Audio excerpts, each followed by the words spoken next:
ओम नमो भगवते वासुदेवाय। ओम नमो भगवते वासुदेवाय। ओम नमो भगवते वासुदेवाय। नारायणं नमस्कृत्य नरं चैव नरोत्तमं देवीं सरस्वतीं व्यासं ततो जयमुदीरयेत्। नष्टप्रायेषु भद्रेषु नित्यं भागवत सेवया भगवती उत्तमश्लोके भक्तिर्भवति नैष्टिकी। ओम अज्ञानतिमिरान्धस्य ज्ञानाञ्जनशलाकया चक्षुरुन्मिलितं येन तस्मै श्रीगुरवे नमः। नमो विष्णुपादाय कृष्णप्रेष्ठाय भूतले श्रीमते भक्तिवेदान्तस्वामिनिति नामिने। नमस्ते सारस्वते देवे गौरवाणी प्रचारिणे निर्विशेषशून्यवादी पाश्चात्यदेशतारिणे। जय श्री कृष्ण चैतन्य प्रभु नित्यानंद श्री अद्वैत गदाधर शिवासादि गौरभक्तवृंद। हरे कृष्ण कृष्ण कृष्ण हरे हरे, हरे राम राम राम हरे हरे।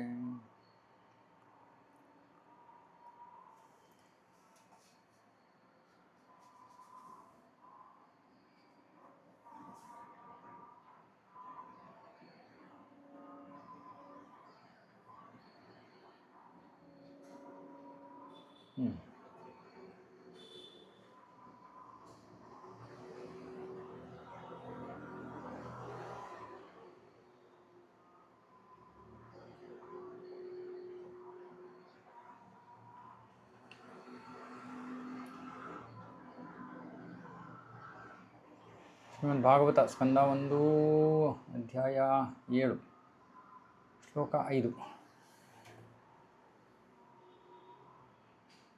ಇದಾಯ್ತಾ? ಇದು 7 ಆಯ್ತಾ? ಇಲ್ಲ. ಯಯಾ ಸಮ್ಮೋಹಿತೋ ಜೀವ ಆತ್ಮಾನಂ ತ್ರಿಗುಣಾತ್ಮಕಂ ಪರೋಪಿ ಮನುತೇನರ್ಥಂ ತತ್ಕೃತಂ ಚಾಭಿಪದ್ಯತೆ.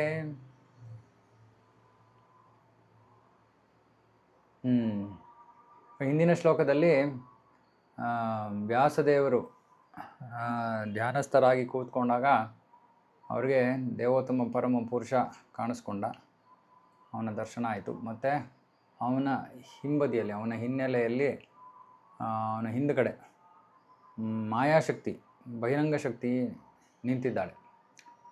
ಇವಾಗ ಈ ಬಹಿರಂಗ ಶಕ್ತಿಯ ಬಗ್ಗೆ ವ್ಯಾಸದೇವರು ಇಲ್ಲಿ ಹೇಳ್ತಾ ಇದ್ದಾರೆ. ಈ ಬಹಿರಂಗ ಶಕ್ತಿಯಿಂದಾಗಿ ಜೀವಿ ತ್ರಿಗುಣಗಳಿಗೆ ಅತೀತನಾಗಿದ್ದರೂ ಕೂಡ ತಾನು ಒಂದು ಭೌತಿಕ ಉತ್ಪನ್ನ ಅಂತ ಅಂದ್ಕೊಂಡು ಭೌತಿಕ ಕ್ಲೇಶಗಳನ್ನು ಅನುಭವಿಸ್ತಾನೆ. ಮತ್ತೆ ಓದ್ತಾ ಇದ್ದೀನಿ. ಬಹಿರಂಗ ಶಕ್ತಿಯಿಂದಾಗಿ ಜೀವಿ ತ್ರಿಗುಣಗಳಿಗೆ ಅತೀತನಾಗಿದ್ದರೂ ಕೂಡ ತನ್ನನ್ನು ತಾನು ಒಂದು ಭೌತಿಕ ವಸ್ತು ಅಂತ ಪರಿಗಣಿಸ್ತಾ ಭೌತಿಕ ಕ್ಲೇಶಗಳನ್ನು ಅನುಭವಿಸ್ತಾನೆ. ಬಹಳ ಮುಖ್ಯವಾದ ಶ್ಲೋಕ. ಈ ಒಂದು ಶ್ಲೋಕವನ್ನು ನಾವು ಅರ್ಥ ಮಾಡ್ಕೊಳ್ಳೋಕ್ಕಾದ್ರೆ ನಮಗೆ ಈ ಜೀವನದಲ್ಲಿ ನಮಗೆ ದುಃಖ ಅನ್ನೋದೇ ಇರಲ್ಲ.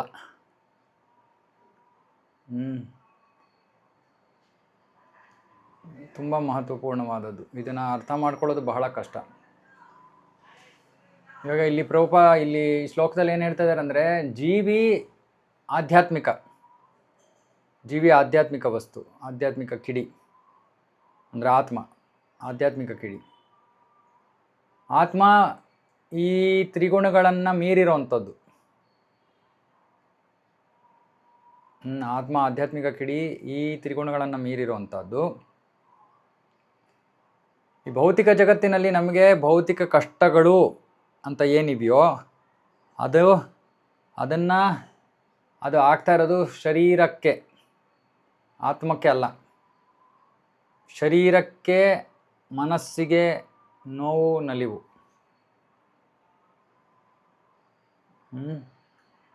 ಆತ್ಮಕ್ಕೆ ಇದು ಯಾವುದೂ ಆಗ್ತಾ ಇಲ್ಲ. ಆತ್ಮಕ್ಕೆ ಭೌತಿಕ ಕ್ಲೇಶವೂ ಇಲ್ಲ, ಸಂತೋಷವೂ ಇಲ್ಲ. ಆದರೆ ಆ ಜೀವಿ ಬಹಿರಂಗ ಶಕ್ತಿಯ ಅಧೀನದಲ್ಲಿರೋದ್ರಿಂದ ಜೀವಿ ಏನು ಯೋಚನೆ ಮಾಡ್ತಾ ಇದೆ, ನಾನು ಈ ಭೌತಿಕ ಜಗತ್ತಿಗೆ ಸೇರಿರೋಂಥವನು. ಹಾಗಾಗಿ ಈ ಶರೀರನೇ ನಾನು, ಅಥವಾ ಆ ಶರೀರದ ಮೇಲಿನ ವ್ಯಾಮೋಹ. ಯಾಕೆ? ನಾನು ಈ ಭೌತಿಕ ಜಗತ್ತಿಗೆ ಸೇರಿರೋವನು, ಹಾಗಾಗಿ ಶರೀರವು ಭೌತಿಕ ವಸ್ತು, ಹಾಗಾಗಿ ಈ ಶರೀರ ನಂದು, ನಾನು ಅದನ್ನು ಚೆನ್ನಾಗಿ ನೋಡ್ಕೋಬೇಕು, ಅದನ್ನು ಸುಖ ಸ್ಥಿತಿಯಲ್ಲಿ ಇಡಬೇಕು ಅನ್ನೋ ಭ್ರಮೆಯಲ್ಲಿ ಸಿಕ್ಕಾಕೊಂಡು ಆ ಕ್ಲೇಶಗಳನ್ನು ಅನುಭವಿಸ್ತಾ ಇದ್ದಾನೆ. ಆ ಕ್ಲೇಶಗಳು ಅವನಿಗೆ ಆಗ್ತಾ ಇಲ್ಲ. ಇವಾಗ ಇಲ್ಲಿ ಕೈಯಲ್ಲಿ ಏನಾದ್ರು ಚುಚ್ಕೊಂತು ಅಥವಾ ಗಾಯ ಆಯಿತು ಅಂದರೆ ಈ ಗಾಯ ಇದಾಗ್ತಾ ಇರೋದು ಈ ಭೌತಿಕ ಶರೀರಕ್ಕೆ. ಭೌತಿಕ ಶರೀರದಲ್ಲಿ ಭಗವಂತ ನಡನಾಡಿಗಳನ್ನು ಕೊಟ್ಟಿದ್ದಾನೆ. ನಾವು ನರ್ವಸ್ ಸಿಸ್ಟಮ್ ಅಂತೀವಿ. ಇದರ ಮುಖೇನ ನಮ್ಮ ಮೆದುಳಿನ ಮೂಲಕ ನಮಗೆ ಇದರ ನೋವಿನ ಅನುಭವ ಆಗ್ತಾ ಇದೆ. ಆದರೆ ಯಾರಿಗೆ ನೋವಿನ ಅನುಭವ ಆಗ್ತಾ ಇದೆ? ಆತ್ಮ ಇರೋದ್ರಿಂದ ಈ ನೋವಿನ ಅನುಭವ ಆಗ್ತಾ ಇದೆ. ಯಾಕೆಂದರೆ ಮೃತ ಶರೀರದಲ್ಲಿ ಯಾವ ನೋವಿನ ಅನುಭವನೂ ಆಗೋದಿಲ್ಲ. ಶರೀರ ಮೃತವಾಗಿರುವಂಥದ್ದು,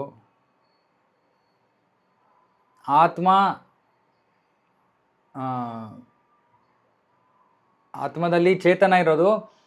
ಆದರೆ ಈ ಆತ್ಮ ಇವಾಗ ಈ ಶರೀರನೇ ನಾನು ಅನ್ನೋ ರೀತಿಯಲ್ಲಿ ಜೀವನ ಮಾಡ್ತಾ ಇರೋದ್ರಿಂದ ಈ ದೇಹಕ್ಕೆ ಆಗ್ತಾ ಇರೋ ನೋವು ಆತ್ಮಕ್ಕೂ ಆಗ್ತಾ ಇರೋ ಹಾಗೆ ಇದೆ.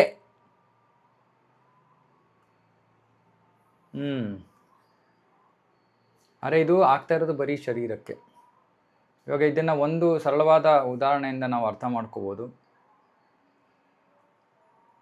ಇವಾಗ ಯಾರ ಹತ್ರನೂ ಟೂ ವೀಲರೋ ಕಾರೋ ಇದೆ. ಆ ಟೂ ವೀಲರು ಕಾರ್ಗೂ ಏನೋ ಆಕ್ಸಿಡೆಂಟ್ ಆಗಿ ಸ್ಕ್ರ್ಯಾಚ್ ಆಗೋಯ್ತು. ಇವಾಗ ಎರಡು ಥರದ ವ್ಯಕ್ತಿಗಳಿದ್ದಾರೆ.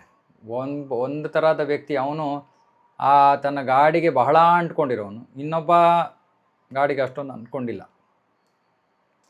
ಯಾರು ಗಾಡಿಗೆ ಬಹಳ ಅಂಟ್ಕೊಂಡಿದ್ದಾನೋ ಆ ಗಾಡಿಗೆ ಆಗಿರೋಂಥ ಏಟು ತನಗೇ ಆಗಿರೋ ರೀತಿಯಲ್ಲಿ ಅವನು ನೋವನ್ನು ಅನುಭವಿಸ್ತಾನೆ, ದುಃಖವನ್ನು ಅನುಭವಿಸ್ತಾನೆ. ಅದು ಯಾರಿಗೆ ಆ ಗಾಡಿಯ ಮೇಲೆ ಅಷ್ಟೊಂದು ವ್ಯಾಮೋಹ ಇಲ್ವೋ ಅವನು ಅದೇ ಥರದ ದುಃಖವನ್ನು ಅನುಭವಿಸಲ್ಲ.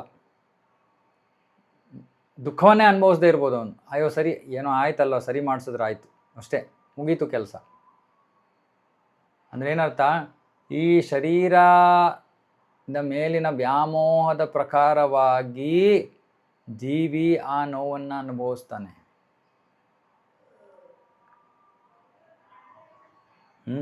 ನೋಡೋಣ ಪ್ರಭುಪಾದರ ಭಾವಾರ್ಥದಲ್ಲಿ ಏನು ಬರೀತಾರೆ, ಆಮೇಲೆ ಸ್ವಲ್ಪ ಚರ್ಚೆ ಮಾಡೋಣ. ಸೊ ಹಾಗಾಗಿ ಇಲ್ಲಿ ಈ ಜೀವಿ, ಭೌತಿಕ ಜಗತ್ತಿನಲ್ಲಿರೋ ಜೀವಿಗಳು ಯಾಕೆ ದುಃಖವನ್ನು ಅನುಭವಿಸ್ತಾ ಇದ್ದಾರೆ, ಅದಕ್ಕೆ ಮೂಲ ಕಾರಣ ಏನು ಮತ್ತು ಅದಕ್ಕೆ ಪರಿಹಾರ ಏನು ಅನ್ನೋದನ್ನು ಇಲ್ಲಿ ಚರ್ಚೆ ಮಾಡ್ತಾ ಇದ್ದಾರೆ. ಇವಾಗ ಜೀವಿ ನಾ ಹೇಳ್ದಂಗೆ ಅಲೌಕಿಕ, ಆದರೆ ಅವನನ್ನು ಈ ಭೌತಿಕ ಶಕ್ತಿ ಇಲ್ಲಿ ಬಂಧಿಸಿದೆ.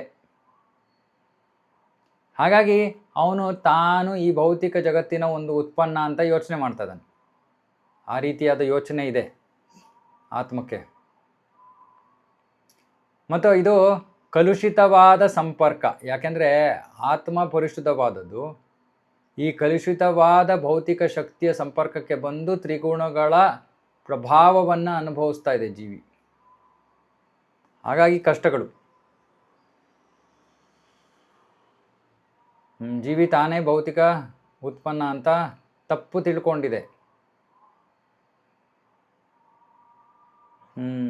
ಹಾಗಾಗಿ ಈಗ ನಾವು ಅನುಭವಿಸ್ತಾ ಇರೋ ಯೋಚನೆ, ಭಾವನೆ ಇವೆಲ್ಲವೂ ಕೂಡ ವಿಕೃತವಾದವು. ಯಾಕಂದರೆ ಅದು ಶರೀರಕ್ಕೆ ಸಂಬಂಧಿತವಾಗಿರುವಂಥವು. ಆದರೆ ಆತ್ಮಕ್ಕೆ ತನ್ನದೇ ಆದ ಒಂದು ಯೋಚನೆ, ಭಾವನೆ ಇವು ಕೂಡ ಇದೆ. ಅದು ಅಲೌಕಿಕವಾದದ್ದು. ಇವಾಗ ಆತ್ಮ ಇದೆ, ಆತ್ಮಕ್ಕೆ ಒಂದು ಆಧ್ಯಾತ್ಮಿಕ ಶರೀರವೂ ಇದೆ. ಆದರೆ ಆ ಆಧ್ಯಾತ್ಮಿಕ ಶರೀರದ ಮೇಲೆ ಒಂದು ಈ ಭೌತಿಕ ಶರೀರದ ವಸ್ತ್ರ ಇದೆ. ಇವಾಗ ನಾವು ಕೋಟ್ ಹಾಕ್ಕೊಂಡಿದ್ದೀವಿ, ಕೋಟು ಅಥವಾ ಏನೋ ಬಟ್ಟೆ ಹಾಕ್ಕೊಂಡಿದ್ದೀವಿ, ಬಟ್ಟೆ ಹರಿದೋಯ್ತು. ಏನಂತೆ? ಬಟ್ಟೆ ತೆಗೆದುಹಾಕೋದು, ಇನ್ನೊಂದು ಹಾಕ್ಕೊಡೋದು. ಅರೆ ಬಟ್ಟೆನೇ ನಾನು ಅಂತ ಅಂದ್ಕೊಂಡು ನಾನು ಜೀವನ ಮಾಡ್ತಾಯಿದ್ರೆ, ಅಯ್ಯೋ ಬಟ್ಟೆ ಹರಿದೋಯ್ತು ಅಂದರೆ ಅಯ್ಯೋ ನನಗೇ ಏನೋ ಆಗೋಯ್ತು ಅನ್ನೋ ರೀತಿಯಲ್ಲಿ ನಾನು ದುಃಖವನ್ನು ಅನುಭವಿಸ್ತೀನಿ.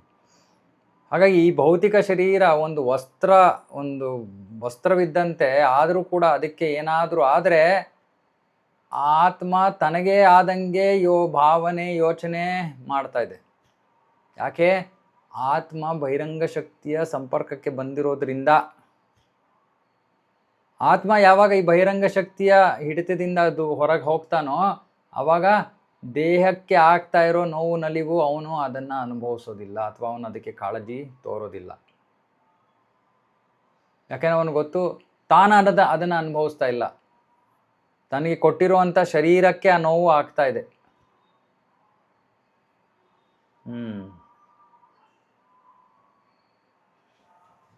ಯಾಕೆಂದರೆ ಆಧ್ಯಾತ್ಮಿಕ ಸ್ಥಿತಿಯಲ್ಲಿ ಜೀವಿ ಅಲೌಕಿಕವಾಗಿ ಯೋಚನೆ ಭಾವನೆ ಎಲ್ಲ ಇದೆ. ಆದರೆ ಭೌತಿಕ ಜಗತ್ತಿಗೆ ಬಂದಾಗ ಅದು ಭೌತಿಕವಾಗಿ ಪ್ರಭಾವಿತವಾಗೋಗುತ್ತೆ. ಹಾಗಾಗಿ ಯಾಕೆ ಅದಕ್ಕೆ ಕಾರಣ ಜೀವಿ ಅಜ್ಞಾನದಿಂದ ಆವೃತವಾಗೋಗಿದೆ.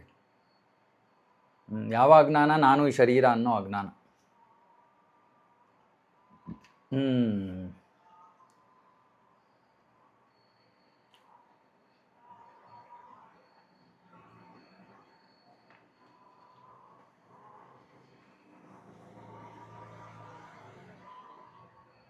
ಇವಾಗ ಭಗವಂತನಿಗೆ ನಾವಿಲ್ಲಿ ಭ್ರಮೆಗೆ ಒಳಗಾಗಿರೋದು ಅವನ ಇಚ್ಛೆ ಅಲ್ಲ ಅದು. ಭಗವಂತ ಅದನ್ನು ಇಚ್ಛೆ ಪಡ್ತಾ ಇಲ್ಲ, ಇವ್ರು ಹೋಗಲಿ ಸಿಗಾಕೊಳ್ಳಿ ಇಲ್ಲಿ, ಇಲ್ಲ. ಅರೆ ಅದು ನಮ್ಮ ಇಚ್ಛೆನೆ, ನಾವೇ ಇಲ್ಲಿ ಬಂದು ಸಿಕ್ಕಾಕೋಬೇಕು ಅಂತ ಬಂದು ಸಿಕ್ಕಾಕೊಂಡಿದ್ದೀವಿ. ಮತ್ತು ಈ ಮಾಯಾಶಕ್ತಿಗೂ ಗೊತ್ತು, ಭಗವಂತನಿಗೆ ಈ ಜೀವಿಗಳು ನನ್ನ ಕೈಯಲ್ಲಿ ಸಿಕ್ಕಾಕೊಳ್ಳೋದು ಇಷ್ಟ ಇಲ್ಲ, ಆದರೂ ಕೂಡ ಅವಳು ತನ್ನ ಕರ್ತವ್ಯವನ್ನು ಮಾಡಬೇಕು. ಆ ಕರ್ತವ್ಯ ಏನು? ಈ ತಮ್ಮ ಸನಾತನ ಒಂದು ಸಂಬಂಧವನ್ನು, ಭಗವಂತನೊಂದಿಗಿನ ಸಂಬಂಧವನ್ನು ಮರ್ತಿರುವಂತಹ ಆತ್ಮಗಳನ್ನು ದಿಗ್ಭ್ರಮಿತ ಸ್ಥಿತಿಯಲ್ಲಿ ಇಡೋದು ಮಾಯೆಯ ಕೆಲಸ. ಮಾಯೆಯ ಕೆಲಸ ನಮ್ಮನ್ನು ಈ ದಿಗ್ಭ್ರಾಂತ ಸ್ಥಿತಿಯಲ್ಲಿ ಇಡೋದೇ ಅವಳ ಕೆಲಸ. ಪ್ರಶ್ನೆ ಮಾಡ್ಬೋದು ನಾವು, ಯಾಕೆ ಅವಳು ನಮ್ಮನ್ನು ದಿಗ್ಭ್ರಾಂತ ಸ್ಥಿತಿಯಲ್ಲಿ ಇಡ್ತಾ ಇದ್ದಾಳೆ? ಯಾಕಂದರೆ ಅದು ನಮಗೆ ಬೇಕು. ನಾವು ಈ ಜಗತ್ತಿಗೆ ಬಂದಿರೋದು ಯಾಕೆ? ಕೃಷ್ಣನಿಂದ ದೂರವಿದ್ದು ಅಥವಾ ಕೃಷ್ಣನನ್ನು ಮರೆತು ಭೋಗವನ್ನು ಭೋಗಿಸುವ ಉದ್ದೇಶದಿಂದ ಇಲ್ಲಿಗೆ ಬಂದಿದ್ದೀವಿ. ಹಾಗಾಗಿ ನಮಗೆ ಸಹಾಯ ಮಾಡೋ ಉದ್ದೇಶದಿಂದ ಮಾಯೆ ನಮ್ಮನ್ನು ಆ ದಿಗ್ಭ್ರಮಿತ ಸ್ಥಿತಿಯಲ್ಲೇ ಇಡ್ತಾಳೆ. ಹೌದು, ನೀನೇ ಅನುಭೋಗಿ, ನೀನೇ ಸ್ವಾಮಿ ಅನ್ನೋ ಒಂದು ದಿಗ್ಭ್ರಾಂತ ಸ್ಥಿತಿಯಲ್ಲಿ ಅವಳು ನಮ್ಮನ್ನು ಇಡ್ತಾಳೆ. ಯಾಕೆಂದರೆ ಅದೇ ನಮಗೆ ಬೇಕಾಗಿರೋದು. ಅವಳೇನು ಅದರಲ್ಲಿ ತಪ್ಪು ಕೆಲಸ ಏನೂ ಮಾಡ್ತಾ ಇಲ್ಲ. ಮತ್ತು ಭಗವಂತನೂ ಈ ಕೆಲಸದಲ್ಲಿ ತಲೆ ಹಾಕೋದಿಲ್ಲ, ಯಾಕಂದರೆ ಇದು ನಮಗೆ ಬೇಕಾಗಿರೋದು. ಮತ್ತು ಅಂತಿಮವಾಗಿ ಈ ರೀತಿಯಲ್ಲಿ ಸಿಕ್ಕಾಕೊಂಡಿರೋ ಜೀವಿ ಕೊನೆಗೆ ತನ್ನನ್ನು ತಾನು ತಿದ್ಕೊಳ್ಳೋ ಒಂದು ಹಂತಕ್ಕೆ ಬರ್ತಾನೆ. ಯಾವಾಗ ಈ ರೀತಿ ನಾನೇ ಸ್ವಾಮಿ ಅಂತ ಅಂದ್ಕೊಂಡು ಮಾಡಬಾರ್ದು ಕೆಲಸಗಳಲ್ಲಿ ತೊಡಗಿ ಆಮೇಲೆ ಶಿಕ್ಷೆಯನ್ನು ಅನುಭವಿಸಿ ದುಃಖವನ್ನು ಅನುಭವಿಸಿ ತನ್ನನ್ನು ತಾನು ತಿದ್ಕೊಳ್ಳೋ ಹಂತಕ್ಕೆ ಬಂದಾಗ ಬರಬೇಕು ಅನ್ನೋ ಉದ್ದೇಶ ಇರೋದ್ರಿಂದ ಭಗವಂತ ಈ ಮಾಯಾಶಕ್ತಿಯ ಕೆಲಸದ ಮಧ್ಯೆ ತಲೆ ಹಾಕ್ತಾ ಇಲ್ಲ. ಪ್ರಭುಪಾದರು ಬರೀತಾರೆ, ಒಬ್ಬ ಅಕ್ಕರೆಯುಳ್ಳ ತಂದೆ ಮಕ್ಕಳನ್ನು ಯಾರೋ ಒಬ್ಬ ಅವರನ್ನು ಶಿಸ್ತಿಗೆ ಒಳಗಾಗಿಸ್ತಾ ಇದ್ದರೆ ಅವನು ಬೇಜಾರು ಮಾಡ್ಕೊಳ್ಳಲ್ಲ. ಯಾರೋ ಬಹಳ ಸ್ಟ್ರಿಕ್ಟ್ ಟೀಚರ್ ಇದ್ದಾನೆ, ಅವನು ಕೈಗೆ ಶಿಕ್ಷೆ ಏಟು ಕೊಡ್ತಾ ಇದ್ದಾನೆ ತಪ್ಪು ಮಾಡಿದ್ದಕ್ಕೆ, ತಂದೆ ಮಧ್ಯ ತಲೆ ಹಾಕಲ್ಲ. ಯಾಕೆ? ಆ ಶಿಕ್ಷೆಯಿಂದ ಆ ಮಗು ತಿದ್ದುಕೊಳ್ಳುತ್ತೆ. ಆದರೆ ಭಗವಂತ ಎಲ್ಲರಿಗಿಂತ ಒಬ್ಬ ಸಾಮಾನ್ಯ ತಂದೆಗೆ ಇಷ್ಟು ಅಕ್ಕರೆ ಇರುವಾಗ ಮಕ್ಕಳ ಪ್ರತಿ ನಮ್ಮ ಭಗವಂತನಿಗೆ ಎಷ್ಟು ಅಕ್ಕರೆ ಇರಬೇಕು. ಹಾಗಾಗಿ ಭಗವಂತ ನಾವು ಈ ಮಾಯಾಶಕ್ತಿಯಿಂದ ತಪ್ಪಿಸ್ಕೋಬೇಕು ಅನ್ನೋ ಇಚ್ಛೆನೂ ಅವನಿಗಿದೆ.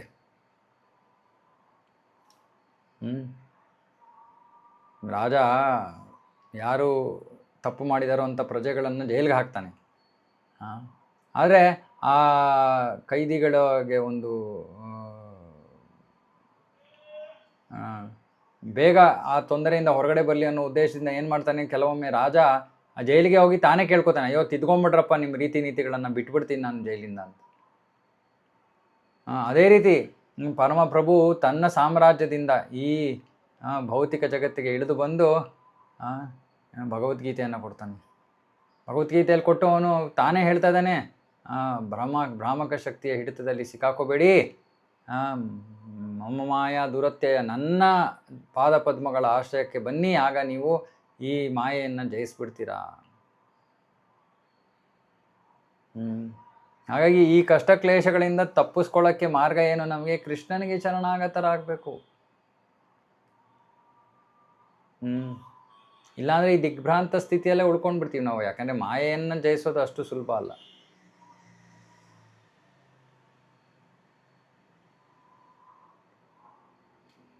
ಹಾಗಾಗಿ ಭಗವಂತನ ಉದ್ದೇಶ ಏನು ಅಂದರೆ, ಅವನು ಈ ಶಾಸ್ತ್ರಗಳನ್ನು ಕೊಟ್ಟಿದ್ದಾನೆ, ಸಂತರನ್ನು ಕಳಿಸ್ತಾನೆ. ಎಂಥ ಸಂತರು? ಅವರು ಭಗವಂತನನ್ನು ಸಾಕ್ಷಾತ್ಕರಿಸ್ಕೊಂಡಿರುವಂತಹ ಸಂತರು.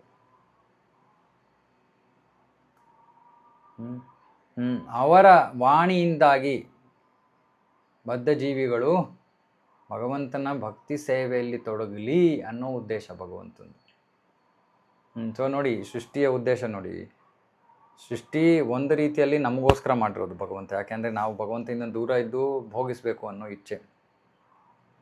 ಅರೆ ಮಾಯಾಶಕ್ತಿಯನ್ನು ಭಗವಂತ ಯಾವ ರೀತಿ ಅವಳಿಗೆ ಕಾರ್ಯವನ್ನು ಕೊಟ್ಟಿದ್ದಾನೆ ಅಂದರೆ, ನಮಗೆ ಭೋಗಿಸೋಕ್ಕೆ ಅವಕಾಶವೂ ಇದೆ, ಜೊತೆಗೆ ಭೋಗದ ಜೊತೆಗೆ, ಭೋಗ ಅಂದರೆ ಕೃಷ್ಣನನ್ನು ಮರೆತು ಭೋಗಿಸೋದು ಅಂದರೆ ಹೆಚ್ಚು ಕಡಿಮೆ ತಪ್ಪು ಕೆಲಸ. ಅದರಿಂದಾಗಿ ಕಷ್ಟ ಬರುತ್ತೆ, ದುಃಖ ಬರುತ್ತೆ. ಆ ದುಃಖದಿಂದ ಹೊರಗಡೆ ಬರೋದಕ್ಕೆ ಮಾರ್ಗವಾಗಿ ಭಗವಂತ ಶಾಸ್ತ್ರಗಳನ್ನು ಕೊಟ್ಟಿದ್ದಾನೆ, ಸಾಧು ಸಂತರನ್ನು ಕಳಿಸ್ತಾನೆ. ಇದೆಲ್ಲದರ ಉದ್ದೇಶ ಅಂತಿಮವಾಗಿ ಜೀವಿ ತನ್ನನ್ನು ತಾನು ತಿದ್ದುಕೊಂಡು ಭಗವಂತನ ಸೇವಕನಾಗಬೇಕು. ಇದೇ ಈ ಭೌತಿಕ ಜಗತ್ತಿನ ಉದ್ದೇಶ, ಸೃಷ್ಟಿಯ ಉದ್ದೇಶ. ಸೊ ಹಾಗಾಗಿ ಸಂತರಿಂದ ಶ್ರವಣ ಮಾಡಿದ ತಕ್ಷಣ ಅವ್ರಿಗೆ ಗೊತ್ತಾಯ್ತು, ಓ ಇದು ನನ್ನ ಭ್ರಮೆಯ ಸ್ಥಿತಿ, ನನ್ನ ಶಾಶ್ವತ ಸ್ಥಾನ, ನಾನು ಭಗವಂತನ ಸೇವಕ, ಭಗವಂತನಿಗೆ ಸೇವೆ ಮಾಡಬೇಕು, ಅವನಿಗೆ ಭಕ್ತಿಯನ್ನು ತೋರಬೇಕು, ಅವನೊಂದಿಗೆ ನಾನು ಒಂದು ಸಂಬಂಧವನ್ನು ಬೆಳೆಸ್ಕೋಬೇಕು, ಪ್ರೀತಿಯ ಸಂಬಂಧವನ್ನು ಬೆಳೆಸ್ಕೋಬೇಕು ಅನ್ನೋ ವಿಷಯ ಆ ಜೀವಿಗೆ ಗೊತ್ತಾಗತ್ತೆ. ಆಗ ಅವನೇನು ಮಾಡ್ತಾನೆ? ಭಗವಂತನಿಗೆ ಶರಣಾಗತನಾಗ್ತಾನೆ. ಭಗವಂತನಿಗೆ ಶರಣಾಗತನಾಗೋದು ಅಂದರೆ ಗುರುಗಳಿಗೆ ಶರಣಾಗತನಾಗೋದು.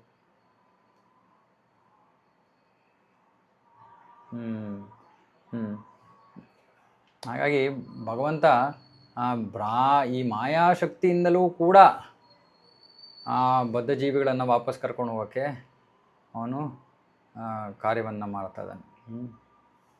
ಮತ್ತು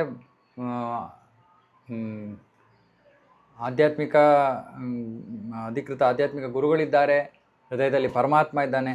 ಹೀಗೆ ಹಲವಾರು ರೀತಿಗಳಲ್ಲಿ ಭಗವಂತ ಈ ಮರುಗುಳಿ ಬದ್ಧ ಆತ್ಮಗಳನ್ನು ವಾಪಸ್ಸು ಭಗವದ್ಧಾಮಕ್ಕೆ ಕರ್ಕೊಂಡು ಹೋಗೋಕ್ಕೆ ವ್ಯವಸ್ಥೆಯನ್ನು ಮಾಡಿದ್ದಾನೆ.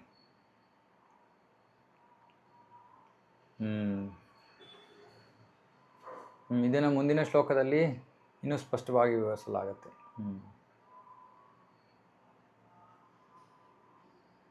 ಇವಾಗ ಈ ಭ್ರಾಮಕ ಶಕ್ತಿಯ ನಿಯಂತ್ರಣ ಹೇಗೆ ವ್ಯಕ್ತವಾಗುತ್ತೆ ಅಂದರೆ, ದೇವತೆಗಳ ನಿಯಂತ್ರಣ ಶಕ್ತಿಯ ಮೂಲಕ ವ್ಯಕ್ತವಾಗತ್ತೆ. ಭ್ರಾಮಕ ಶಕ್ತಿಯ ನಿಯಂತ್ರಣ ಶಕ್ತಿ ದೇವತೆಗಳ ಮೂಲಕ ವ್ಯಕ್ತವಾಗತ್ತೆ. ಹಾಗಾಗಿ ಭ್ರಾಮಕ ಶಕ್ತಿಯಿಂದ ನಿಯಂತ್ರಿತನಾಗಿದ್ದಾನೆ ಜೀವಿ ಅಂದರೆ, ಕರ್ಮಫಲದ ಮೂಲಕ ದೇವತೆಗಳ ಮೂಲಕ ಮುಖಾಂತರ ಅವನು ನಿಯಂತ್ರಿತನಾಗಿದ್ದಾನೆ.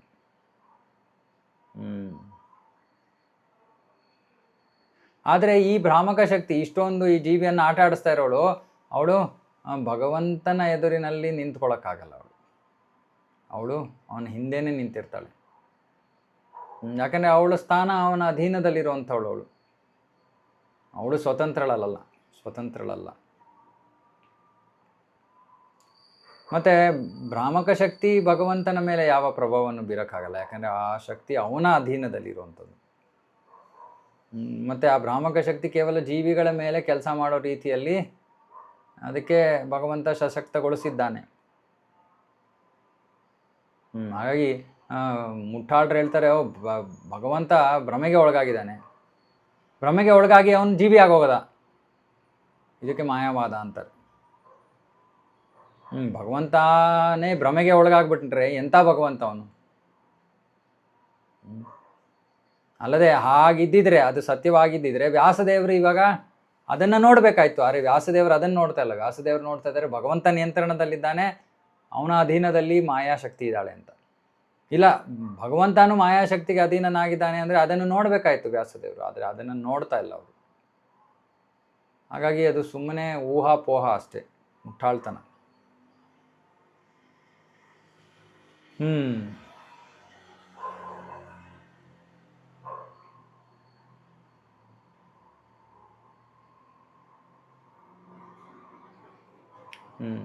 ಹಾಗಾಗಿ ಭಾಗವತ ಮಾಯೆಯ ಹಿಡಿತದಲ್ಲಿರುವಂತಹ ಮಾನವೀಯತೆಗೆ ಅಥವಾ ಮಾನವ ಸಮಾಜಕ್ಕೆ ಇರೋ ಏಕೈಕ ಪರಿಹಾರ, ಪೂರ್ಣ ಪರಿಹಾರ.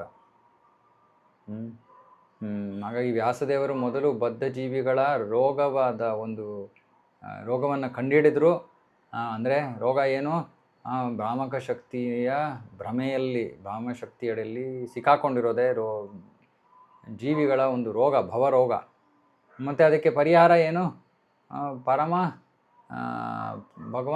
ಭಗವಂತನಿಗೆ ಶರಣಾಗತರಾಗೋದು. ಆ ಒಂದು ಪರಿಹಾರವನ್ನು ಮುಂದಿನ ಶ್ಲೋಕದಲ್ಲಿ ಹೇಳ್ತಾರೆ.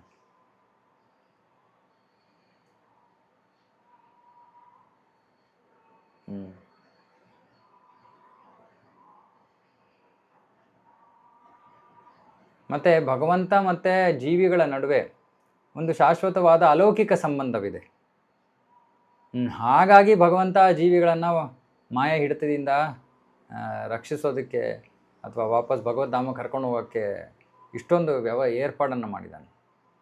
ಹಾಗಾಗಿ ಜೀವಿ ಭೌತಿಕ ಅಲ್ಲ, ಭಗವಂತನೂ ಭೌತಿಕ ಅಲ್ಲ. ಆದರೆ ಜೀವಿ ಭ್ರಾಮಕ ಶಕ್ತಿ ಹಿಡಿತದ ಅಡಿಯಲ್ಲಿ ಇದ್ಕೊಂಡು ತನ್ನನ್ನು ತಾನು ಭೌತಿಕ ಅಂತ ಯೋಚನೆ ಮಾಡ್ತಾ ಇದೆ, ಆ ಭಾವನೆಯಲ್ಲಿದೆ.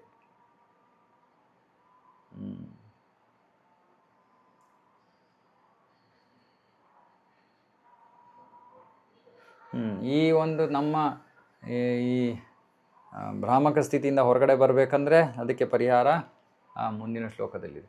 ಸೊ ಆದರೆ ಇದರಲ್ಲಿರೋ ತತ್ವ ಸ್ವಲ್ಪ ಕಠಿಣವಾದದ್ದು. ಇದನ್ನು ನಾವು ಅರ್ಥ ಮಾಡಿಕೊಂಡ್ರೆ ಬಹಳ ಸುಲಭ ಆಗುತ್ತೆ. ಅದೇನದು? ಮೋಹ, ಭೌತಿಕ ಶಕ್ತಿಯ ಮೋಹದಡಿಯಲ್ಲಿ ನಮ್ಮನ್ನು ನಾವು ಭೌತಿಕ ಶರೀರ ಅಥವಾ ಈ ಭೌತಿಕ ಜಗತ್ತಿಗೆ ಸೇರಿರುವಂಥವ್ರು ಅಂತ ಯೋಚನೆ ಮಾಡ್ತಾ ಇದ್ದೀವಿ. ಆದರೆ ನಿಜವಾಗ್ಲೂ ಯಾವ ನಮ್ಮ ನೋವು ನಲಿವು ಯಾವುದು ಕೂಡ ನಮಗೆ ಆಗ್ತಾನೇ ಇಲ್ಲ. ನಮಗೆ ಆಗ್ತಾ ಇಲ್ಲ ಈ ನೋವು. ಆ ನೋವು ಆಗ್ತಾ ಇರೋದು ಈ ಶರೀರಕ್ಕೆ. ಈ ಶರೀರ ನಮ್ಮ ವಾಹನ. ಅರೆ ನಾವು ಎಷ್ಟು ಶರೀರಕ್ಕೆ ಅಂಟ್ಕೊಂಡು ಬಿಟ್ಟಿದ್ದೀವಿ ಅಂದರೆ ಈ ಶರೀರನೇ ನಾನು ಅನ್ನೋ ಒಂದು ಭ್ರಮೆಯಲ್ಲಿ ನಾನು ಜೀವನ ಮಾಡ್ತಾ ಇದ್ದೀನಿ.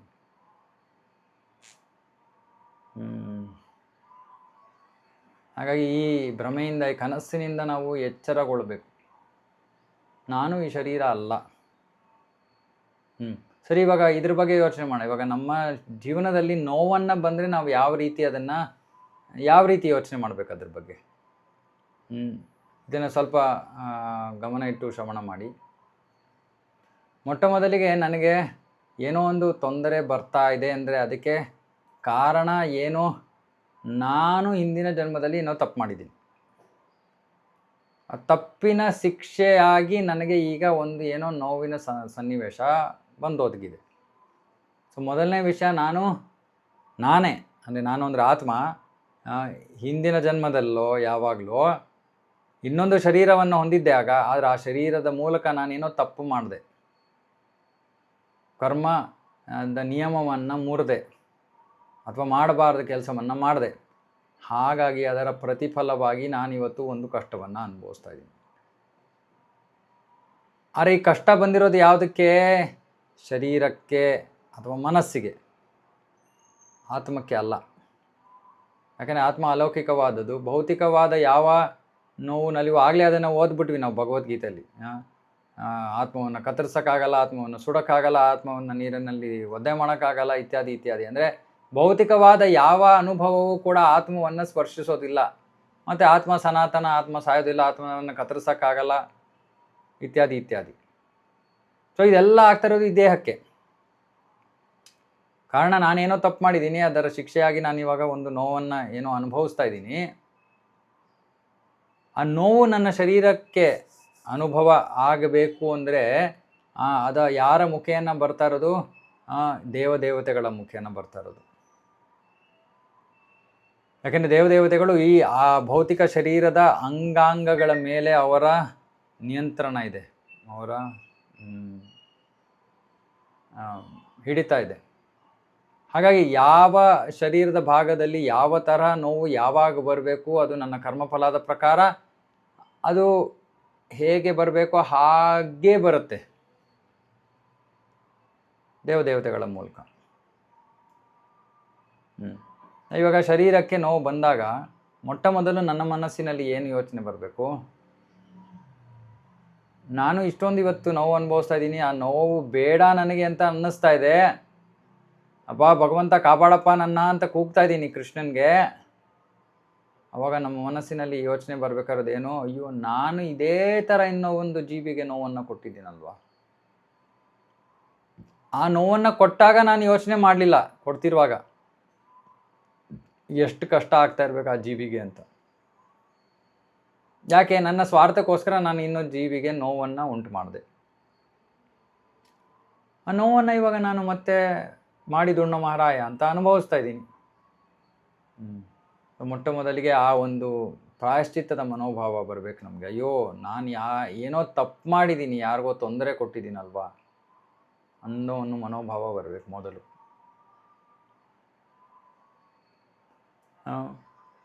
ಎರಡನೇದು, ಆಗಲಿ ಭಗವಂತ, ನಿನ್ನ ಇಚ್ಛೆ ಇದ್ದರೆ ನಾನು ಇದನ್ನು ತಿದ್ಕೊಳ್ತೀನಿ, ನಿನ್ನ ಇಚ್ಛೆ ಇದ್ದರೆ ಇದು ಕಡಿಮೆ ಆಗಲಿ ಅಂತ ಪ್ರಾರ್ಥನೆ ಮಾಡ್ಬೋದು. ಭಕ್ತರು ಈ ರೀತಿ ಮಾಡಲ್ಲ, ಆದರೆ ಸಾಮಾನ್ಯವಾಗಿ ನಾನು ಹೇಳ್ತಾ ಇರೋದು. ಅದೇ ಮೊಟ್ಟ ಮೊದಲಿಗೆ ನಾನು ತಪ್ಪು ಮಾಡಿದ್ದೀನಿ ಅನ್ನೋ ಒಂದು ಮನಸ್ಥಿತಿ ಇರಬೇಕು. ನಾವಾದ್ರೆ ನಾಚಿಕೆ ಇಲ್ಲದೆ ಭಗವಂತನ ಮುಂದೆ ನಿಂತ್ಕೋತೀವಿ, ಕೃಷ್ಣ ನನ್ನ ಕಷ್ಟ ತೆಗೆದಾಕ್ಬಿಡಪ್ಪ ಅಂತೀನಿ. ಆದರೆ ಕೃಷ್ಣ ಕೇಳ್ತಾನೆ, ಅಲ್ಲಪ್ಪ ನೀನು ನನ್ನ ಇನ್ನೊಂದು ಮಗುವಿಗೆ ತೊಂದರೆಯನ್ನು ಕೊಟ್ಟಿಲ್ಲ, ಅವಾಗ ಆಯಿತು ಕೃಷ್ಣ ಕ್ಷಮಿಸ್ಬಿಡು, ನನ್ನ ತಿರ್ಗಾ ಮಾಡಲ್ಲ ನಾನು ಈ ರೀತಿ. ಆಯಿತು, ನನಗೆ ಬೇಕಾಗಿರೋ ರೀತಿಯಲ್ಲಿ ನೀನು ಜೀವನ ನಡೆಸಿದ್ರೆ ನಿನ್ನ ಪಾಪಗಳನ್ನು ನಾನು ತಗೋತೀನಿ ಅಂತ ಕೃಷ್ಣ ಹೇಳ್ತಾನೆ. ನಾವು ಕೇಳಬೇಕು, ಯಾವ ರೀತಿ ಜೀವನ ನಡೆಸಬೇಕು ಕೃಷ್ಣ? ನನ್ನ ಭಕ್ತನಾಗು, ಮನ್ಮನಾಭವ ಮದ್ಭಕ್ತೋ ಮಧ್ಯಾಜಿ ಮಾವ್ ನಮಸ್ಕುರು. ನನ್ನ ಭಕ್ತನಾಗು, ನನಗೆ ಶರಣಾಗತನಾಗು, ಆಗ ನಾನು ನಿನ್ನ ಎಲ್ಲ ಸಮಸ್ಯೆಗಳನ್ನು ತೊಗೊಂಡ್ಬಿಡ್ತೀನಿ, ತೊಂದರೆಗಳನ್ನು. ಇದು ಒಂದು ವಿಷಯ. ಇನ್ನೊಂದು ವಿಷಯ, ಆಯಿತು ದೇಹಕ್ಕೆ ಏನೋ ತೊಂದರೆ ಬರ್ತಾ ಇದೆ, ದೇಹ ತಾತ್ಕಾಲಿಕ, ಇವತ್ತಲ್ಲ ನಾಳೆ ಈ ದೇಹ ನಾಶವಾಗಲೇಬೇಕು, ನಾಶವಾಗಲಿ ಬಿಡು. ಇದು ಒಂದು. ಇನ್ನೊಂದು, ಇದು ದೇಹಕ್ಕೆ ಆಗ್ತಾ ಇರೋದು, ನನಗೆ ಆಗ್ತಾನೇ ಇಲ್ಲ, ಯಾಕಂದರೆ ನಾನು ಈ ದೇಹ ಅಲ್ಲ ಅಂದ್ಬಿಟ್ಟು ನಾವು ನಮಗೆ ಆಗ್ತಾ ಇರೋ ನೋವನ್ನು ನಿರ್ಲಕ್ಷಿಸಬಹುದು. ತುಂಬ ಜಾಸ್ತಿ ನೋವಿದ್ದಾಗ ಇವಾಗ ಪೇಯ್ನ್ ಕಿಲ್ಲರ್ ಕೊಡ್ತಾರೆ, ಅಲ್ಲೂ ತುಂಬ ನೋವಿದೆ, ತಡ್ಕೊಳಕ್ಕಾಗ್ತಾಯಿಲ್ಲ, ಪೇಯ್ನ್ ಕಿಲ್ಲರ್. ಆ ಪೇಯ್ನ್ ಕಿಲ್ಲರಿಂದ ಏನಾಗುತ್ತೆ, ಸ್ವಲ್ಪ ಸಮಯದ ತನಕ ಆ ನೋವು ನಮ್ಮ ಅನುಭವಕ್ಕೆ ಬರೋದಿಲ್ಲ. ಎಲ್ಲ ಸನ್ನಿವೇಶಗಳಲ್ಲೂ ಅದು ಸಾಧ್ಯವಿಲ್ಲದೆ ಇರ್ಬೋದು. ಒಂದೊಂದು ಸತಿ ಎರಡು ಥರ ವಿಷಯ ಇದೆ. ಒಂದು, ನಿಜವಾಗಿಯೂ ತುಂಬ ನೋವನ್ನು ಅನುಭವಿಸ್ತಾ ಇದ್ದೀವಿ. ಇನ್ನೊಂದು, ತುಂಬ ನೋವನ್ನು ಅನುಭವಿಸ್ತಾ ಇಲ್ಲ, ಮನಸ್ಸು ಅದನ್ನು ತುಂಬ ದೊಡ್ಡದಾಗಿ ಮಾಡಿಬಿಟ್ಟಿದೆ. ಎರಡು ಸನ್ನಿವೇಶನೂ ಇದೆ. ಅದಕ್ಕೆ ಕೃಷ್ಣ ಭಗವದ್ಗೀತೆಯಲ್ಲಿ ಪ್ರಾರಂಭದಲ್ಲೇ ಹೇಳ್ಬಿಟ್ಟ, ಮಾತ್ರ ಸ್ಪರ್ಶಾಸ್ತು ಕೌಂತೆಯ, ಮಾತ್ರ ಸ್ಪರ್ಶ ಈ ಇಂದ್ರಿಯ ಗ್ರಹಿಕೆಯಿಂದಾಗಿ ನಾನು ಅನುಭವಿಸ್ತಾ ಇದ್ದೀನಿ ನೋವನ್ನ. ತಾಂ ಸ್ಥಿತಿಕ್ಷಸ್ವ, ಸ್ವಲ್ಪ ಆದರೂ ತಡ್ಕೊಳ್ಳೋಕ್ಕೆ ಪ್ರಯತ್ನ ಮಾಡಬೇಕು. ನಾನು ಪ್ರತಿದಿನ ಅನುಭವ ಮಾಡ್ತೀನಿ, ನಮ್ಮ ತಾಯಿ ನೋವನ್ನು ಅನುಭವಿಸ್ತಾರೆ.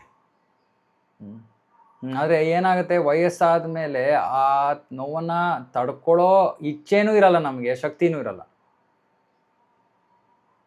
ಬಹಳ ಕಠಿಣ ಆಗುತ್ತೆ ಅವಾಗ. ಅವರು ನೋವನ್ನು ಅನುಭವಿಸ್ತಾ ಇದ್ದಾಗ ನಾನು ಅವ್ರಿಗೆ ಹೇಳೋದು ಇಷ್ಟೇ, ಅಮ್ಮ ಸ್ವಲ್ಪ ತಡ್ಕೊಳ್ಳೋಕ್ಕೆ ಪ್ರಯತ್ನ ಮಾಡು, ಆಗಲ್ಲ ಕಣೋ ಅಂತಾರೆ.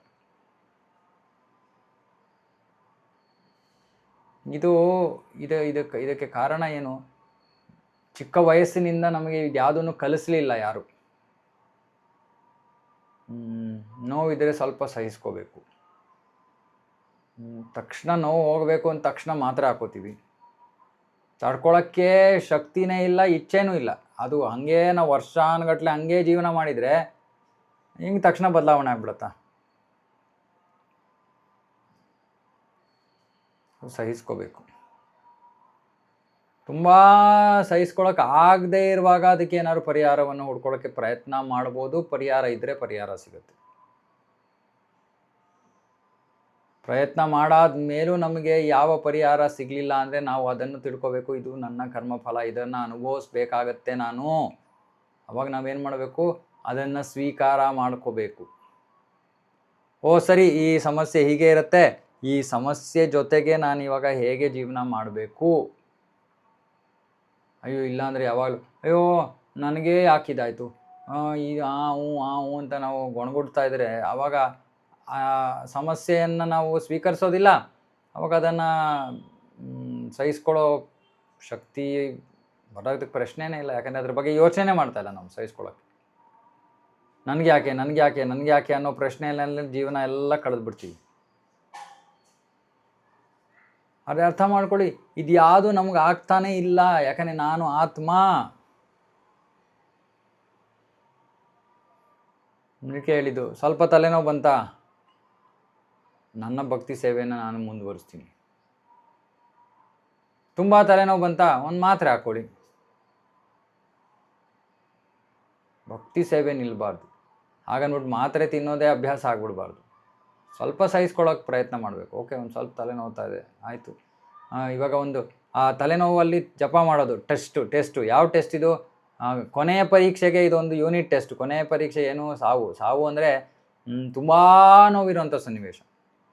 ಸರಿ, ಸ್ವಲ್ಪ ನೋವಿರೋಂಥ ಸನ್ನಿವೇಶದಲ್ಲಿ ನಾನು ಕೃಷ್ಣನ ನೆನಪಿಸ್ಕೋತೀನಾ? Test, unit test. ನೆನೆಸ್ಕೊಳ್ಳಿಲ್ಲ, ಅಮ್ಮ ಅಪ್ಪ ಅಜ್ಜಿ ತಾತ ಇವರೆಲ್ಲ ಜ್ಞಾಪಕ ಬಂದ್ರ, ಅಯ್ಯೋ ಫೇಲ್ ಆದೆ. ತಿರ್ಗಾ ಪ್ರಯತ್ನ ಮಾಡ್ತೀನಿ. ಇನ್ನೊಂದ್ಸತಿ ಸನ್ನಿವೇಶ ಆಗತ್ತೆ, ತಿರ್ಗಾ ಪ್ರಯತ್ನ ಮಾಡ್ತೀನಿ. ಇದು ನಮ್ಮನ್ನು ನಾವು ತರಬೇತಿಗೊಳಿಸ್ಕೊಳ್ಳೋಕ್ಕೆ ಇರೋ ವಿಧಾನ. ಅದಕ್ಕೆ ಕೃಷ್ಣ ಆ ನೋವನ್ನು ಕೊಡ್ತಾ ಇದ್ದಾನೆ. ನೋಡಪ್ಪ, ಇದು ಬಹಳ ಚಿಕ್ಕ ಪ್ರಮಾಣದಲ್ಲಿದೆ ನೋವು. ಸಾಯೋ ಸಮಯದಲ್ಲಿ ತುಂಬ ನೋವಿರುತ್ತೆ. ಆ ನೋವನ್ನು ತಡ್ಕೊಳ್ಳೋಕ್ಕೆ ಇವಾಗಲಿಂದಾನೇ ಸ್ವಲ್ಪ ಅಭ್ಯಾಸ ಮಾಡ್ಕೊಂಡು. ಅದಕ್ಕೆ ಪ್ರಭುಪಾದರು ಉದಾಹರಣೆಯನ್ನು ಕೊಡ್ತಾರೆ. ಒಂದು ಹುಲಿ ತನ್ನ ಮರಿಯನ್ನು ಬಾಯಲ್ಲಿ ಇಟ್ಕೊಂಡಿರುತ್ತೆ, ಮತ್ತು ಒಂದು ಬೆಕ್ಕನ್ನು ಬಾಯಲ್ಲಿ ಇಟ್ಕೊಂಡಿರುತ್ತೆ. ವ್ಯತ್ಯಾಸ ಏನು? ಬೆಕ್ಕು ನಡಕ್ತಾ ಇದೆ. ಯಾಕೆ? ಯಾವ ಸಮಯದಲ್ಲಿ ಬೇಕಾದ್ರೂ ಆ ಹುಲಿ ಅದನ್ನು ತಿಂದ್ಬಿಡ್ಬೋದು, ಸಾಯಿಸ್ಬಿಡ್ಬೋದು. ಅರೆ ಆ ಹುಲಿಯ ಚಿಕ್ಕ ಮಗು ಅದು ಆನಂದದಲ್ಲಿದೆ, ಅಮ್ಮನ ಬಾಯಲ್ಲಿ ಸುರಕ್ಷಿತವಾಗಿದೆ. ಅಂದರೆ ಭಕ್ತರಾದವರಿಗೆ ಆ ಹುಲಿಯ ಮರಿ ಥರ ಭೌತಿಕ ಶಕ್ತಿಯಿಂದ ಏನು ಭಯ ಇಲ್ಲ, ಯಾವ ನೋವನ್ನು ಅನುಭವಿಸಲ್ಲ. ಯಾಕಂದರೆ ಅವರು ದೇಹದ ಮೇಲೆ ಅವರಿಗೆ ಯಾವ ವ್ಯಾಮೋಹನೂ ಇರಲ್ಲ. ಆದರೆ ಯಾರು ಭೌತಿಕವಾಗಿ ಮುಳುಗೋಗಿದ್ದಾರೋ ಅವರ ಜೀವನ ಸ್ಥಿತಿ ಏನೋ ಆ ಹುಲಿಯ ಬಾಯಲ್ಲಿ ಇರೋ ಬೆಕ್ಕು. ಭಯ ಆಗತ್ತೆ, ನೋವಾಗತ್ತೆ, ಎಲ್ಲವನ್ನು ಅನುಭವಿಸ್ಬೇಕಾಗತ್ತೆ. ಇದು ಬಹಳ ಬಹಳ ಮುಖ್ಯವಾದ ಶ್ಲೋಕ ನಮ್ಮ ನಿಜ ಸ್ಥಿತಿಯನ್ನು ಅರ್ಥ ಮಾಡ್ಕೊಳ್ಳೋಕ್ಕೆ. ಇದರಲ್ಲಿ ಏನಾದರೂ ಪ್ರಶ್ನೆಗಳಿದೆಯಾ ಯಾರಿಗಾದರೂ? ಯಾಕಂದರೆ ಇದು ತುಂಬ ಮುಖ್ಯವಾದದ್ದು. ಇದನ್ನು ಅರ್ಥ ಮಾಡಿಕೊಂಡ್ರೆ ನಮಗೆ ಸಾಕಷ್ಟು ವಿಷಯಗಳು ಜೀವನದಲ್ಲಿ ಸುಲಭವಾಗೋಗುತ್ತವೆ. ಜೀವನದಲ್ಲಿ ಕಷ್ಟ ಇಲ್ಲದೇ ಇರೋವಂಥ ಸನ್ನಿವೇಶ ಇರೋದು ಬಹಳ ವಿರಳ. ಬಹಳ ಪುಣ್ಯಜೀವಿಗಳಿಗೆ ಅಂತಹ ಜೀವನ ಇರುತ್ತೆ. ಹೆಚ್ಚು ಕಡಿಮೆ ನಾವೆಲ್ಲರೂ ಕಷ್ಟವನ್ನು ಅನುಭವಿಸ್ತೀವಿ. ಕಷ್ಟ ಇಲ್ಲದೇ ಇರೋದಕ್ಕೆ ಸಾಧ್ಯತೆ ಕಡಿಮೆ. ಕಷ್ಟ ಇದ್ದಾಗಲೂ ಕೂಡ ಅದನ್ನು ಇಲ್ಲದೇ ಇರೋ ರೀತಿಯಲ್ಲಿ ಜೀವನ ಮಾಡೋದು ಅದು ಕಲ್ತ್ಕೋಬೇಕಾಗಿರೋಂಥ ವಿಷಯ. ಏನಾದ್ರು ಪ್ರಶ್ನೆ ಇದೆಯಾ ಯಾರಿಗಾದರೂ?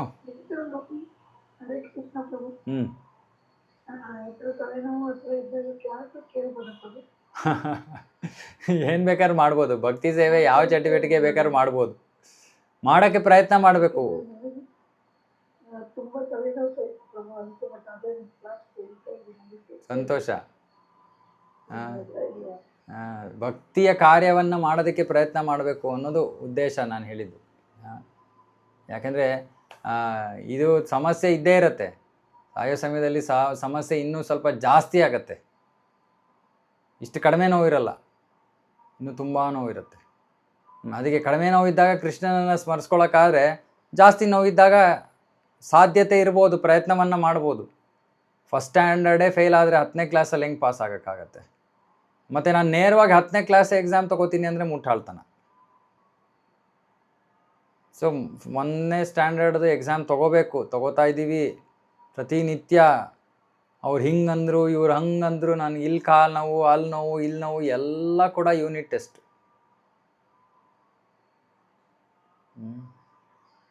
ಸೊ ನಮ್ಮ ದೇಹ ಸುಸ್ಥಿತಿಯಲ್ಲಿ ಇಲ್ಲದೆ ಇರುವಾಗ ಕೃಷ್ಣ ಭಕ್ತಿಯನ್ನು ಮಾಡೋ ಪ್ರಯತ್ನ ನಡಿಬೇಕು.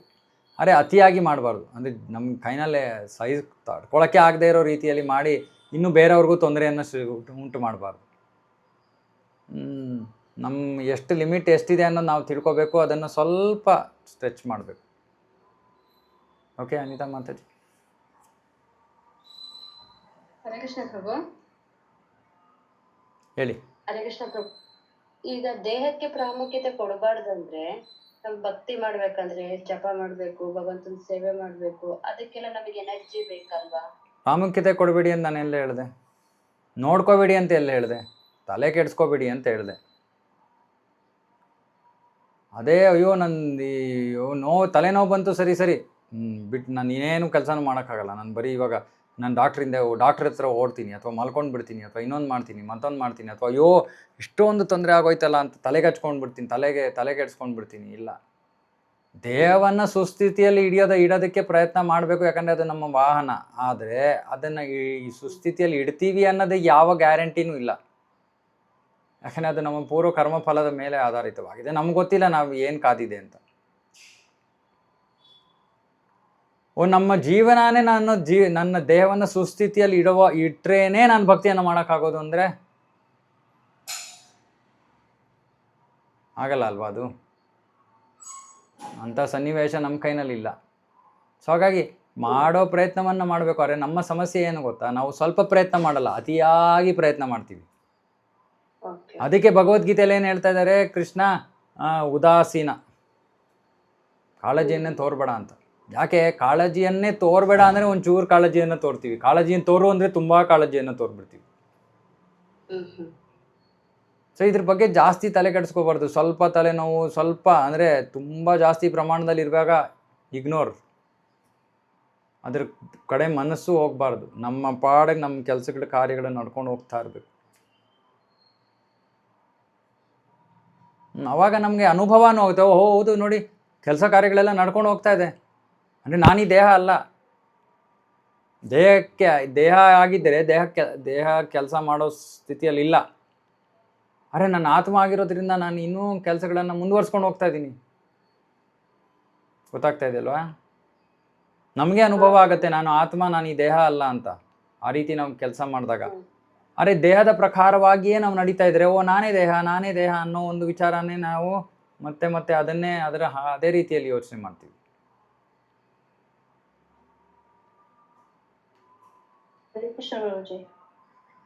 ನೀವು ಅದು ಬೆಕ್ಕು ಗೊತ್ತದ ಹುಲಿದೆ ಉದಾಹರಣೆ ಕೊಟ್ಟರೆ ಸರಿಯಾಗಿ ಅರ್ಥ ಆಯ್ತು. ಇವಾಗ ಹುಲಿ ಬಾಯಿನಲ್ಲಿ 2 ಥರ ಮರಿಗಳಿವೆ. ಹುಲಿ ಅಂದರೆ ಇಲ್ಲಿ ಸಾವು. ಓಕೆ, ಹುಲಿಯ ಬಾಯಿಯಲ್ಲಿ 2 ಥರ ಮರಿ ಇದೆ. ಒಂದು ತನ್ನ ಮರಿ, ಇನ್ನೊಂದು ಬೆಕ್ಕು. ಬೆಕ್ಕಿಗೆ ಹುಲಿಯ ಬಾಯಲ್ಲಿರೋದು ಭಯದ ವಿಷಯ. ಅಂದರೆ ಯಾರು ಭಕ್ತನಲ್ವೋ ಅವನಿಗೆ ಸಾವು ಅಂದರೆ ಭಯದ ವಿಷಯ. ಆದರೆ ಭಕ್ತನಾದವನು ಆ ಹುಲಿ ಮರಿ ಥರ. ಹುಲಿ ಮರಿ ಯಾಕೆ? ಯಾಕಂದರೆ ಈ ಸಾವು ಅಂದರೆ ಇದು ಭಗವಂತನ ಪ್ರತಿನಿಧಿ. ಹಾಗಾಗಿ ಭಕ್ತನಿಗೆ ಯಾವ ಭಯವೂ ಇಲ್ಲ. ಯಾಕಂದರೆ ತನ್ನ ತಂದೆಯ ಬಾಯಿನಲ್ಲಿದ್ದಾನೆ. ಆನಂದದ ವಿಷಯ. ನಾನು ಈ ದೇವನ ಬಿಟ್ಟು ನಾನು ಭಗವದ್ಧಾಮಕ್ಕೆ ಹೋಗ್ತೀನಿ, ಯಾಕೆ ಭಯ? ಭಕ್ತನ ಅಲ್ಲದೆ ಇರೋವನಿಗೆ ಮಹಾಭಯ, ಮೃತ್ಯು. ಗೊತ್ತಾಯ್ತಲ್ವ ಮಾತಾಜಿ? ಗೊತ್ತಾಯ್ತು. Thank you. ಸರಿ.